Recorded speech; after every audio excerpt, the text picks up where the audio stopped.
गुणों का वर्णन करना चाहता हूँ, राम कथा लिखना चाहता हूँ, लोगों को सुनाना चाहता हूँ, पर मुझे कोई सा भी उपाय समझ में नहीं आ रहा है कि मैं राम कथा कैसे लिखूं, कैसे लोगों को समझाऊं। अब ये भगवान के भरोसे है। मैं भगवान को प्रार्थना करता हूं कि मुझ में वो शक्ति दे कि मैं जन सामान्य को, जनमानस को राम जी की कथा सुनाऊं। महत्व को हमने समझा, सत्संग के महत्व को समझा, गुरु वंदना की, अच्छे बुरे को हमने नमन किया और हम कथा को आगे बढ़ाते हुए आज द्वितीय दिवस में प्रवेश कर रहे हैं।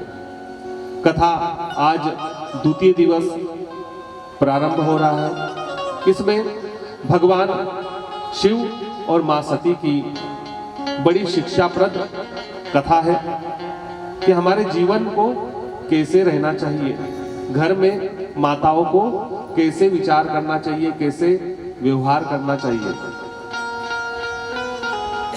यही कथा आज बड़ा संदेश देती है हमको, अच्छा जीवन जीने के लिए, अच्छा सद्ग्रस्त बनने के लिए। देखिए, राम कथा रामचरित्र मानस के अनुसार 4 जगह पर एक साथ में चलती है। प्रथम कथा तुलसीदास जी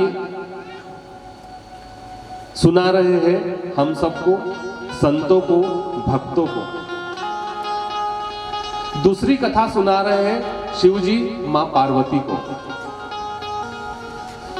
तीसरी कथा सुना रहे हैं याज्ञवल्क्य जी भारद्वाज मुनि को। और चौथी कथा सुना रहे हैं काकभूषणी जी गरुड़ जी महाराज को। इस प्रकार राम कथा 4 स्तर पर चल रही है। अभी पहला स्तर हमारा कल से प्रारंभ हो गया था और दूसरा भी प्रारंभ हो गया था। गरुड़ जी गए थे काकभूषणी जी के पास में, उन्होंने उनको रामचरित सुनाया था। फिर तुलसीदास जी संतों को सुना रहे और आज तीसरा चरण प्रारंभ होने वाला है। आज याज्ञवल्क्य जी भारद्वाज मुनि को राम कथा सुनाने वाले हैं। ये 4 चरणों में राम कथा चल रही है और हमको चारों चरणों का अपना आनंद है।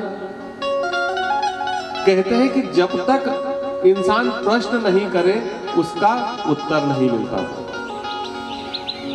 राम कथा का प्रारंभ भी प्रश्न से ही हुआ है। इसलिए हम जब जीवन में छात्र थे तब हमारी शिक्षक हमसे हमेशा ये बोलते थे कि भाई आप प्रश्न करो, प्रश्न करो। जब तक प्रश्न नहीं करोगे उसका उत्तर नहीं मिलेगा। प्रश्न करने से दुनिया के हर प्रश्न का उत्तर मिल जाता है और जो प्रश्न नहीं करता वो हमेशा मूर्ख रह जाता है, अज्ञानी रह जाता है।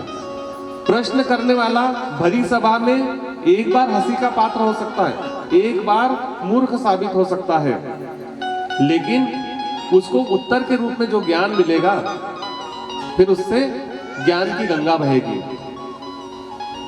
इसलिए प्रश्न करते रहना चाहिए। एक समय की बात है, त्रेता युग की। प्रयागराज, जिसको तीर्थों का राजा कहा जाता है, जिसका पूर्व में नाम इलाहाबाद था। नाम सुना आपने? इलाहाबाद, इलाहाबाद। इसका नाम पहले प्रयागराज था और अब योगी सरकार ने पुनः इसका नाम फिर से प्रयागराज कर दिया है। प्रयागराज अर्थात तीर्थों के राजा। जितने भी भारतवर्ष में या दुनिया में तीर्थ है उनके जो राजा है वो प्रयागराज कहलाते हैं।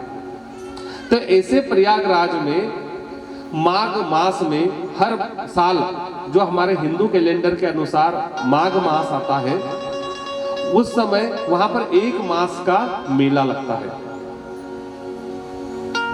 उस मेले में विभिन्न प्रांतों से, अनेक जगह से ऋषि मुनि संत गृहस्थ सभी वहां पर जाकर 1 महीने तक वेणु गोपाल जी की आराधना करते हैं।